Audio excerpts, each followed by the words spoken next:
Greetings, YouTubians, and welcome back to Wayne Sharp World, where today we are going to be taking a look at the CJRB Crag. This is not just any regular Crag, this happens to be a Knife Center exclusive with Burlap Micarta and a few other touches that I will go over here as I talk more about the knife.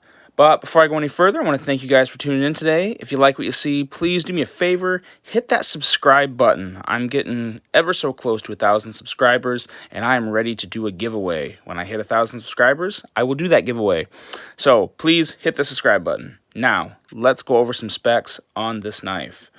We have an overall blade length of 3.43 inches, a cutting edge length of 3.23 inches. We have a close length of 4.76 inches, an overall length of 8.15 inches. We have D2 blade steel, a blade thickness coming in at 0.13. This happens to be a modified sheep's foot. Some would also call this maybe a cleaver. We'll discuss that a little later as well. We have a flat grind with a stonewash finish. As I said before, Burlap Micarta scales, handle thickness at 0.58 inches. We have a right hand, left hand, tip up only carry, a total weight of 4.7 ounces, and a price coming in at $44.95 for this model. Like I said before, this is the Knife Center exclusive, so you can also get the regular one that's available on other sites as well as Knife Center for $33.95. So keep that in mind. If you like this knife and don't care about the burlap, for $33.95 you can get the regular standard model, which I'm sure is just fine as well. Now let's go over some size comparisons on this guy. Let's start off with budget knives. We have a Kaiser Justice, and we have the Cold Steel Code 4. It is so hard for me to say Cold Steel Code 4. I want to say Cold Steel Code 4, and it takes a lot of self-control not to do that every time. But as you can see, they measure up rather well in length. The Kaiser is a bit longer, but the Code 4 is pretty close there in length and width. Like I said before, I want to try and find you guys more comparisons that go beyond just length. Try and get width and everything in there. This doesn't quite have the thickness, of course, because the Code 4 is notoriously thin, but it gives you a decent idea to the width of it. Now let's do some more. I've got a lot of size comparisons for you today because I know you guys like that. You like seeing other knives, so I've got that for you today. Let's go with the Cold Steel 8010. With a huge finger smudge right under the 8010, and the ZT0850. As you can see, those both edged out with a little length. No surprise for the 8010. That makes just about everything look small. And let's get into a couple. We got two more groupings here that are going to be a little more along the lines of this knife. We have the Civivi Insight. Note the handle scale on this one. I've got another one coming up where the handle scale is going to be even closer. And we have the Giant Mouse Ace Grand, also rather similar handle style. But these two especially, outside of the ridiculous bling on this knife, the shape and the thickness and a lot of things about this knife are rather similar. So there's that. And now let's do one more comparison here, where we have the newly released Kaiser Sheepdog in Micarta. This happens to be black Micarta. I don't know if I'll do a review on this. If you guys want a review of it, let me know, but the Sheepdog's been reviewed by a bunch of people already. I kind of figured I would let that one go. But if you really want to see it, let me know. I'll make it for you. And then also, this is the Spyderco Shaman, and I'm going to do a separate little close comparison here for you. Because as you can see, so there's the lengths and widths and all that. We'll set this aside. But I want to specifically take a look at these two for the ergonomic aspect. Look at those scales. Those are very, very similar in just about every way, with the exception of it, rounded here, or a little more cornered here as to where this is rounded, and it's a little rounded up here as to where this is a little flatter. But if you like the Shaman, there's a good chance you will like this CJRB Crag because they are very similar in ergos. I held these each in hand for a while to try and figure out if there was one that I really preferred more. And I've come to the conclusion that I actually prefer the lower half. I prefer the lower half on the Crag, but I definitely prefer the upper half for the Shaman. I think the Shaman pulls away from a lot of knives with the upper half ergonomics with that choil, and it's a little bit of an open feel, and it just feels great. Plus, it has a compression lock, which I love the compression lock. But no, very similar, and I thought that was worth noting. If you just look at it, they're even micarta aside, just the overall lines and outline and thickness are all very similar. So that should give you a great idea right there. Now, let's talk about just this knife and let's go into the blade. First and foremost, there is great centering and absolutely no blade play. CJRB is maybe it's favoring the clip side just a hair, but like I said, that don't even really bother me that much for $45. It kind of is what it is, but very good enough for me. Absolutely no blade play. I've never had blade play on a CJRB, so but just a nice wide and long cleaver-ish sheep's foot design. I'm still going to hang on to the thought that it may be a cleaver. What do you guys think? I see the sheep's foot. I guess what really kind of makes me think cleaver more is the point up here. Whenever I see a point up here and come down like that, I always kind of gravitate towards cleaver. If it was a, more of a rounded kind of, just a rounded part here, I would be a little more likely to call it a sheep's foot. I'm not saying it is or isn't anything, but I would say modified sheep's foot kind of works too, but I would also kind of think of this as a cleaver as well. Overall, it's a pretty attractive design. I wasn't sure how much I'd like it. I was kind of worried it would feel clunky, that it wouldn't be real smooth in the hand, but I gotta say, the only thing that I would change about this blade, I think, is I wish that choil would come out just a hair more, because I feel just a little bit, I guess maybe I don't. I think it's just because it's so open on the Shaman. That Shaman, you got all the room in the world on a finger choil there, and here it's just a lot more, a lot tighter corners, but I don't feel the edge of the blade like pushing into my skin. I know it's there, but I don't feel it cutting into me or anything. I'm not worried about that at all. Just, it does feel really good. And no slouch on the edge on this guy. It came in at 17 thousandths behind the edge for me. So for a cleaver sheep's foot blade, especially a cleaver blade, that's pretty darn good.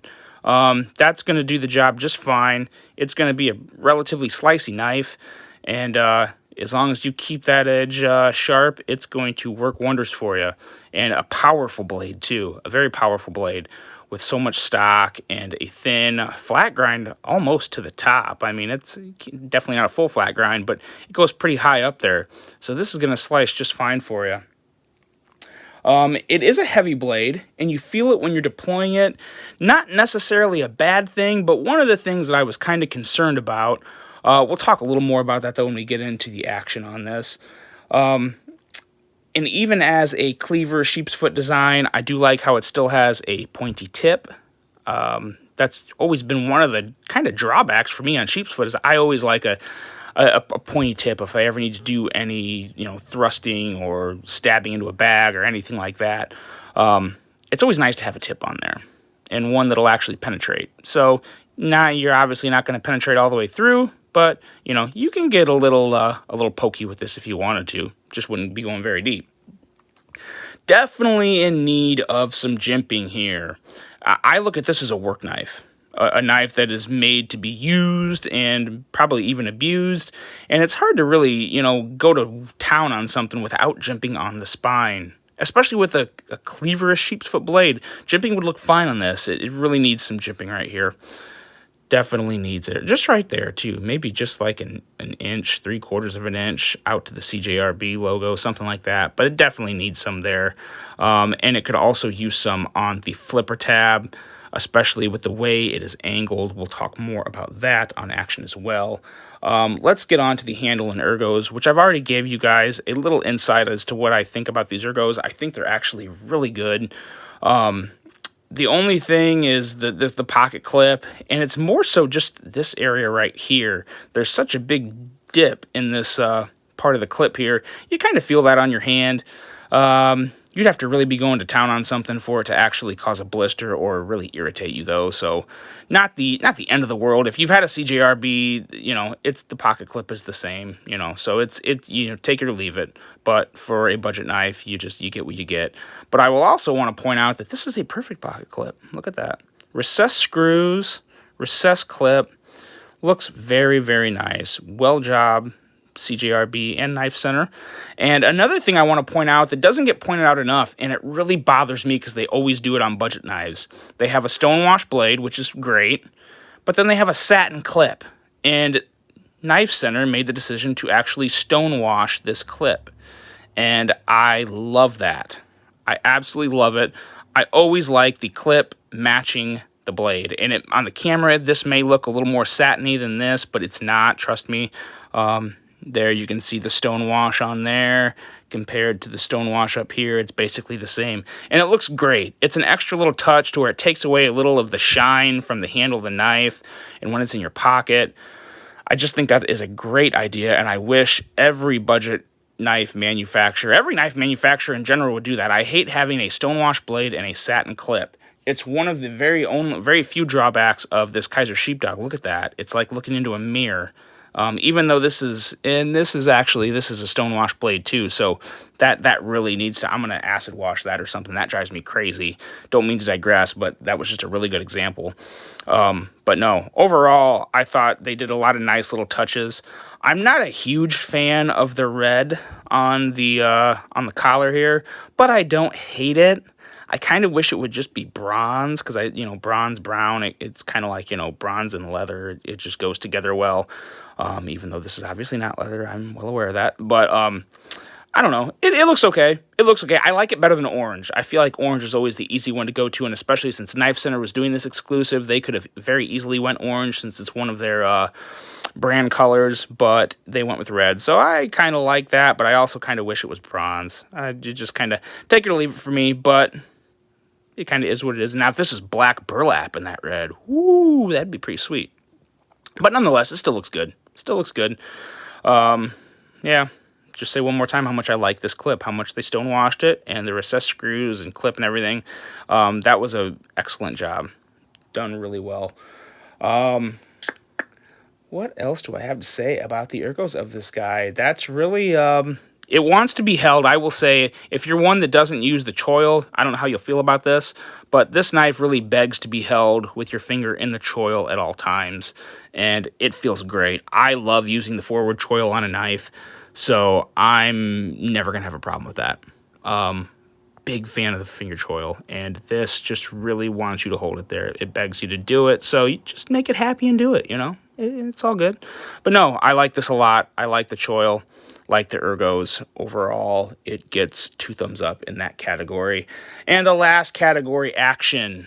And with the big blade, obviously, it's going to be rather drop shutty, but outside of it needing jimping here, because if you see how this tab is kind of angled down, it feels slippery, and my fingers have slipped off. It took me a second to learn this because it's got a pretty stiff detent, which I'm okay with, but jimping would make it a lot easier. But regardless, once you break the detent, it's coming out, and it is going to be a successful deployment. It comes out really well, too. Like I said earlier, I was worried about this being for such a bigger, heavier blade and bigger scales. I was worried about it being a little clunky, kind of chunky feeling, but it actually feels surprisingly thin and slender in hand. Not nearly as bad as it may look. It feels good. It really does. And the action also, it has kind of a slimmer action, I guess. You feel the blade, but it doesn't hit you too hard. Doesn't take away from the overall enjoyment of deploying it. Satisfying click. And it's kind of nice feeling that blade swing out like that. I also kind of like doing this with kind of because there's all kind of different ways to deploy a blade, guys. You can just push it in. It's a little harder to do on this knife, but you can push it in like that. You can pull it down like that. And another thing I do sometimes is just I kind of go sideways on it, just like that. And it's not a huge difference, but for this knife, sometimes like if I go all the way back, this area back here, it's not super chamfered. It's, I mean, maybe just ever so slightly has the corner taken off. But when I push down like this, even though I don't have fingernails 90% of the time, I still feel like it's digging into my fingernails. Like I feel that point, and it's not cutting me. It just doesn't feel nice. It doesn't feel good. So I've been tending to kind of open it sideways here, or at least with the base of my index finger to where my nail isn't rubbing on that. But overall, the action is good. The action, I wouldn't say great, but it's really good. It's really good. No complaints there whatsoever. Shakes right shut. Keeps that good blade centering. Yeah, it's your typical CJRB, guys. The CJRB is becoming one of, you know, I would say they're probably right behind Civivi, right there with Civivi, when it comes to budget knives. And really, they're making, if you're talking just price, they're way ahead of Civivi. They're making cheaper budget knives that you can argue are just as good a quality. So they're definitely worth taking a look at if you don't have one yet. And this one is not a bad one to look at, especially this Knife Center exclusive, because I like micarta. I really like Burlap micarta, and I didn't have a lot in burlap. So I thought I'd pick this up. I don't know if it'll stay around in the collection. It's, like I said, it's a really nice knife, but it's nothing that screams, I gotta keep it. But at the same time, for $44.95 for this model, or $33.95 for a base G10 model, absolutely. Worth it, worth every penny of it. And this is, again, it's a knife you could, you know, beat the hell out of and not worry about, not feel bad about if you mess it up. But it's constructed really well, so I don't know how much you'll have to worry about that either. Overall thoughts, this is one of my favorite looking cleaver designs, modified sheepsfoot, whatever. I like this. I like this one a lot. I wish it had jimping on the spine and flipper tab. And I wish I had just a little more room in the choil here. But other than that, there's not much for me to pick on this knife. It's worth the money. It's a great offering. And if you like the aesthetics and the design of it, I would absolutely say go for it. It's been a fun one. I haven't even taken this apart and cleaned it yet. And it's running very smoothly. So that's it, guys. That's the CJRB Crag. Let me know what you think. And I hope you all have a great rest of your day. And until the next one, I am out.